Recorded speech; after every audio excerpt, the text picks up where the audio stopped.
Pagbubukod, isa sa pinaka-challenging na part ng buhay may asawa. Mahirap pero ito ay isa sa pinakamasarap na feeling. Bakit?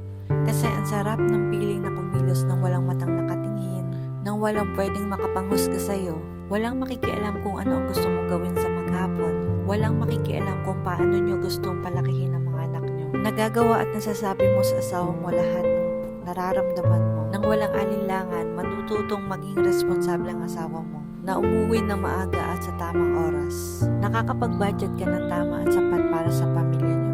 Nagiging responsable kayo sa mga bayarin at mas na-appreciate nyo ang isa't isa.